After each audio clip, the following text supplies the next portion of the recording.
They call me his muse. No, I was the sculptor, beat drop.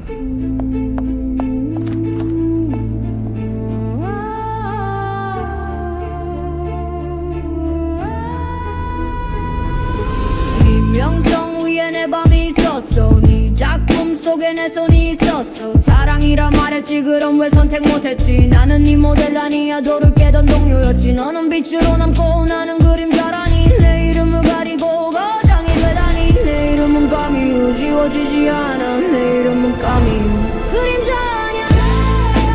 연인이 아니라 내 이름으로 남아. 내 이름은 까미유. 나는 사라지지 않아. 내 이름은 까미유. 왜 나를 믿지 않았나요? 왜 나를 닫아두었나요? 나는 병이 아니었어 상처였어. 예술이 나를 살린다 했는데 왜 내 손을 묶었나요? 아버지가 떠난 날 나도 같이 버려졌죠. 넌 시를 썼지 난 노래 썼어. 넌 무대에 섰고 난 병동에 멈췄어. 가문의 체면이 내 삶보다 컸어. 나는 부끄러움 아니야 나는 가능성이었어. 여자는 사랑, 남자는 예술. 그 틀 안에서 나는 오류였지. 그래서 날 지웠지. 내 이름은 까미유 돌에 새겨놔. 내 이름은 까미유. 내 이름은 까미유. 사라지지 마. 내 이름은 까미유. 연인이 아니라 창조자로 남아. 내 이름은 까미유. 나는 여기 있어. 내 이름은 까미유. 사람들은 그녀를 로댕의 연인으로 기억한다. 그러나 그녀는 조각가였다. 이름은 까미우 클로델. 19세기 프랑스에서 여성의 몸으로 조각을 선택한 사람이다.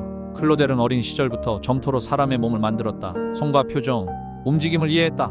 아버지 루이 프로스페르 클로델은 딸의 재능을 믿었다.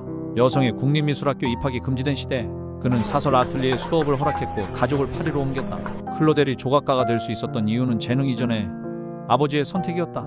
파리에서 클로델은 오기스트 로댕의 작업실에 들어간다. 그녀는 모델이 아니었다. 손, 발, 인체를 직접 조형하는 조각가였다.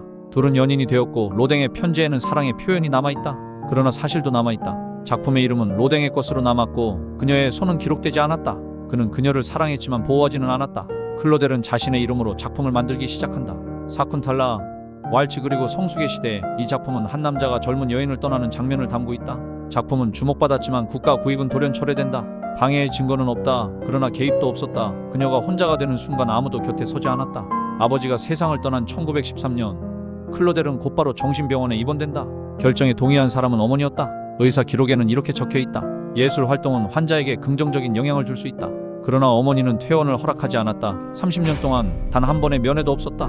이것은 감정의 문제가 아니라 선택의 기록이다. 병원에 있던 클로델은 편지에서 반복해서 말했다. 로댕이 내 생각과 작품을 훔쳤다. 그 말이 사실이었는지는 끝내 증명되지 않았다. 그러나 분명한 것은 그 목소리는 끝내 받아들여지지 않았다는 것이다.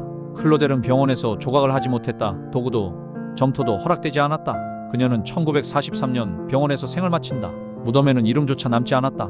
까미우 클로델은 사랑 때문에 무너진 여인이 아니다. 그녀는 재능을 인정받았고 작품을 만들었고 일할 수 있었다.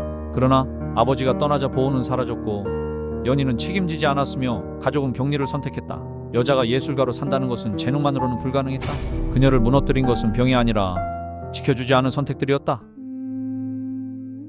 평생을 돌 속에 갇힌 인간의 감정과 고뇌를 끌어내는 데 바친 오기스트 로댕. 로댕은 어린 시절 지독한 근시를 앓았습니다. 글자를 또렷이 읽는 일은 늘 어려웠고 학자들 중 다수는 그에게 난독증과 같은 학습 장애가 있었을 가능성을 말합니다. 그는 글과 이론의 세계보다는 손으로 만지고 형태를 느끼는 세계에 더 익숙한 아이였습니다. 훗날 로댕은 이렇게 말합니다. 나는 눈으로 보기보다 손으로 느끼며 배웠다. 이 결핍은 그를 멀어지게 하지 않았습니다. 오히려 촉각과 형태 감각을 극단적으로 발달시키는 계기가 됩니다. 로댕은 경찰서 서기였던 아버지와 평범한 주부였던 어머니 아래에서 자라 예술적 후원이나 인맥과는 무관한 환경에서 성장했습니다. 그는 독학에 가까운 방식으로 조각을 배웠고 남의 작업을 돕는 하청 조각가로 오랜 시간을 버텨야 했습니다. 이 시기 로댕은 이렇게 배웠습니다. 살아남으려면 내 손이 나를 먹여 살려야 한다. 로댕은 당대 최고의 미술학교인 에콜대 보자르에 3번 도전합니다. 소묘는 합격했지만 조각 시험에서는 3번 모두 탈락합니다. 전통적 이상미에 맞지 않는다는 이유였습니다. 이 실패는 그를 좌절시키는 동시에 기존 규범에 기대지 않는 로댕만의 조각 언어를 만들어가는 밑거름이 됩니다. 1877년 37의 무명 조각가 로댕은 청동시대를 발표합니다. 작품은 충격적이었습니다. 핏줄이 살아있고 근육은 미세하게 긴장된 듯 보였습니다. 사람들은 감탄 대신 의혹을 제기합니다. 이건 조각이 아니다, 살아있는 사람의 몸에 직접 석고를 부어본뜬 것이다. 로댕은 조사를 받게 되고 모델이 직접 포즈를 취하는 과정을 하나하나 증명해야 했습니다. 의혹은 사실이 아닌 것으로 밝혀졌고 이 사건은 역설적으로 로댕이라는 이름을 미술계에 각인시키는 계기가 됩니다. 이후 프랑스 정부는 로댕에게 대형 프로젝트를 맡깁니다. 장식미술관의 출입문 지옥의 문입니다.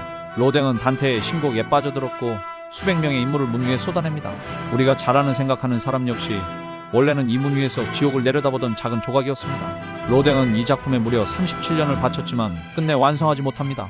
어쩌면 그는 삶 자체가 완성될 수 없는 고뇌의 연속이라고 생각했는지도 모릅니다. 로댕의 작업실에는 언제나 조수들이 있었습니다. 그중 가장 뛰어난 감각을 지닌 조각가가 까미우 클로델이었습니다. 두 사람은 사랑했지만 작품의 이름은 대부분 로댕의 것으로 남았고 그녀의 이름은 기록되지 않았습니다. 이것은 개인의 선악이 아니라 당대 예술 구조의 현실이었습니다. 로댕 이전에 조각이 신과 이상을 닮으려 했다면 로댕 이후의 조각은 비로소 인간을 닮기 시작했습니다. 거칠고 상처 입고 완벽하지 않은 존재, 그는 돌 속에서 우리가 애써 숨기던 인간의 얼굴을 꺼내 놓았습니다. 지금까지 돌의 인간의 숨결을 불어넣은 예술가 오기스트 로댕이었습니다.